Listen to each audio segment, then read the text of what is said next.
General, talk a little bit about just kind of technology on the battlefield. Obviously, having the seat that you sat in from the special operations side, usually those warriors are, have the access to the top technology. They see kind of things before the general military would see it. How has that evolved through your career, especially while we've been at war for the last 20 years, and kind of just maybe what's like the state of technology on the battlefield today? Great question. And I was lucky to serve with folks who, and I saw one of your previous podcasts where someone acknowledged people being the difference. People are the decisive advantage. I don't know why that's an epiphany for some folks, or that we have to rediscover that. And so I was blessed by working with teammates who were always trying to come up with new, better ways to gain that tactical, technological advantage constantly. The hardest thing to do, and actually the higher I rose in rank, was to harness the good thought fairy and say, okay, money's into that program, but with some sort of agility to springboard elsewhere when something newer, better came up, and then to be able to scale it to the entirety of our force so that we were interoperable. So to your point, the folks that I work with in the special operations community are riding leading edge technology real time. Almost, not quite to the degree that, some of the folks I'm associated with now, but right in trail with that, where they know what's out there and they're already applying it, tactically or operationally in the living laboratory that we've been afforded for the last bunch of years. So it is, it's very refreshing to see how they understand the technology can implement it. It is incredibly frustrating, even more so for me now that I'm out of the military, on how inept the department is in leveraging the technology that's available. For all the things I just described, if it's thrown into the milieu of the Department of Defense and its programming approach and acquisition approach, that's a 5-year, 7-year at least acquisition cycle. And you know how fast tech is changing inside that cycle. That's a recipe for being, an anachronism right from the beginning. So we have to smash that, that gap, and partly is the idiosyncrasies of the department, to be able to really leverage the extraordinary technologies that are available today and in the future. I want to throw out the names of a couple of types of technology and just have you riff on, your thoughts and how that's evolved.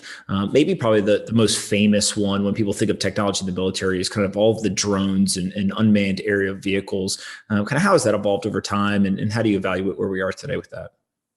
Yeah, you talk about a technology that was turned on us a little bit.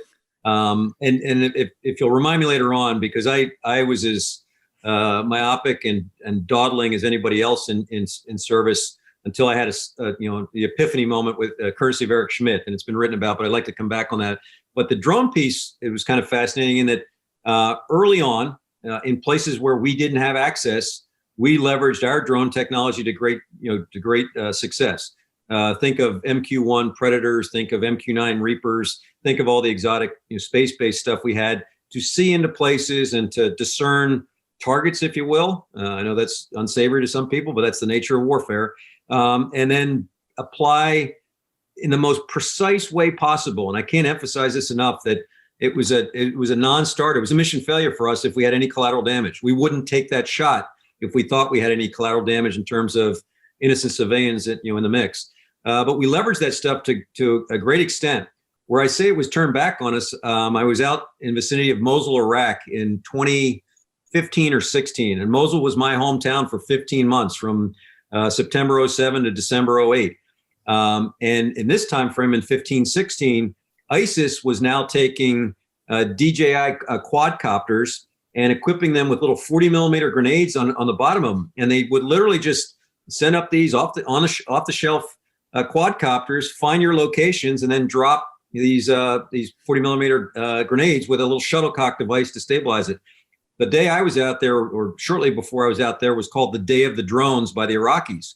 And ISIS on that day, in a city about the size of Philadelphia, had put up about 70 different quadcopters, many of them armed.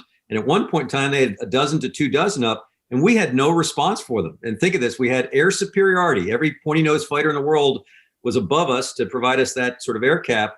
But underneath that, you had off-the-shelf technology that was wreaking havoc for us, and caused us to do a complete turnaround. That is only the precursor for swarming unmanned technology in the future. And this is not just a war zone challenge. This is a New York City challenge. This is a Philadelphia challenge. This is any city that's out there that some yahoo wants to leverage that technology, again, to do bad things. It's something that we need to roll up our sleeves and understand as a threat, and more importantly, to come up with appropriate counters that will keep us safe. Yeah, what you're really highlighting is there's almost this element of, as we improve, we're also teaching the insurgency kind of some of the tactics and techniques that they can pursue as well. Another type of technology that has become more prevalent over the years is everything from artificial intelligence and machine learning. So kind of just the ability to use software to become smarter, to analyze data, more predictability to it. What's your evaluation of where we are there? Yeah, and you've actually, you're a great straight man. Excuse me. You've got me back on the one epiphany moment I had. About a month after I took over SOCOM, I was very busy as the JSOC commander before that, the Joint Special Operations Command, for those who are unacquainted. Phenomenal command that I really did not want to leave. It was the best job I ever had, but I got pushed up to, it was probably the Peter Principle play, to the 4-star level to be the SOCOM commander. But in my first month in the job, I hosted a visit headed up by my former mentor and friend, Bill McCraven, former SOCOM commander, who was in charge at the direction of the Secretary of Defense of the innovation group in the Department of Defense. And it had the Eric Schmidts of the world and a bunch of other, very, very bright and talented folks to look at the department and to honestly try and help us leverage technology.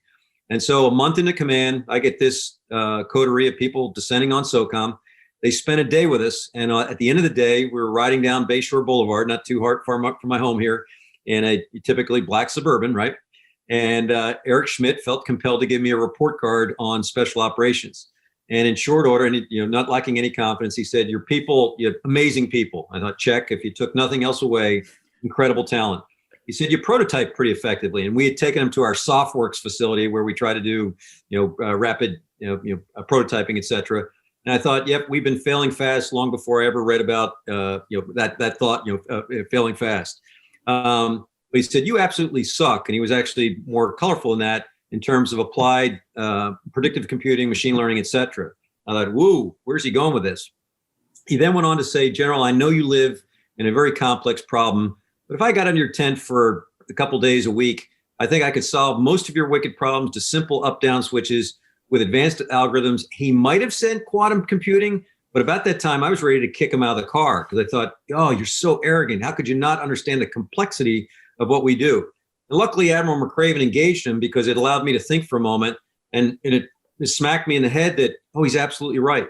What Google, what these companies are doing in terms of applied machine learning is absolutely apropos to almost everything. I can't think of any exceptions, to be truthful, of what we do in the military, as if we embrace and leverage this technology. And so we went down the road. I hired a chief data officer for SOCOM, phenomenal talent, who's now the Defense Department's chief data officer.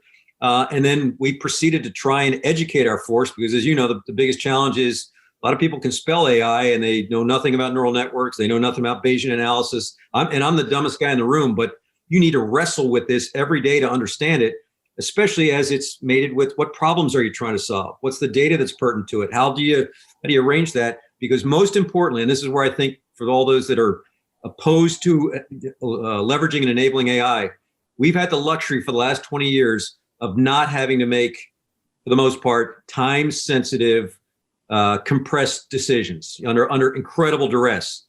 Our future adversaries are not going to give us that luxury. In fact, they are hell-bent on getting AI. Putin has said, he who gets it first wins, to be able to make the most rapid decision-making, be the most influential in the information space, et cetera, going forward. And so we need to embrace this and then ride that ragged edge up till, do you hand the keys to the car to enable the AI to take the shot or not? And that is the crux of the debate. But I think you should run, well up to that before you turn over trigger, and then embrace the situations, the one-offs where it might be advantageous to say, yep, in those sort of scenarios, AI must, being able to take the shot, or it may be an existential, threat for, that you will rue the day. You won't have the chance to rue the day. You'll be gone. What's so fascinating to me is there's kind of like how effective is the technology? How would we apply it? And then ultimately, how do we almost go through the governance of the technology, right? Who gets to take the shot? Is there a human override? Do we trust the software? How accurate is it? What's the efficacy? All that kind of stuff. Another technology. Offer too, that, and there's an event that I'd encourage everybody to get online and look at. DARPA, who's enabled some incredible technology into our force, recently hosted a dogfight event with the Air Force. And to the Air Force's credit, they signed up and said, okay, we're going to let you throw an unmanned AI-enabled capability against our very best. Think of Nellis guys, Top Gun kind of guys. And it almost, it had me torn, because you watched an incredibly talented human being pilot literally perplexed by an AI-enabled craft that beat them 5 out of 5 times. And you can see this, you can find this on YouTube. It's at the end of the session. So if you want to cut to the chase, for that video. And so the takeaways were clear. Man, this AI in a dogfight scenario, if we think we're going to be in those kind of scenarios in the future, is a considerable technology. What I was, I shouldn't have been surprised, because it's human nature on the backside, was essentially the pilot lobby that came on and said, whoa, not ready for prime time. And by the way, that craft was doing suicidal tactics to get the win. And you're thinking, stop. Stop for a moment and think what you just said. The AI does not know fear. The AI does not know fatigue. And I hate doing this to, whether it's fighter jockeys or aircraft carrier captains and all, is to pose the next hard question of, okay, I got it that you're beholden to your current craft, your current platform. Do you want your kid to go up against an AI, airplane, missiles, whatever it might be in the future, with the technology that we're leveraging now? And the answer is clearly not. Then when are you going to do that leap ahead to have that capability where we're going to reduce the threat, which is kind of an American ideal, but also be at the fore of this technology? And folks have used the nuclear analogy, and I agree. It is part and parcel to the seminal moment of the development of nuclear weapons, and we should be thinking about it as aggressively, and solving it, not get caught up in the policy conundrums, et cetera, that will presage actual discussions.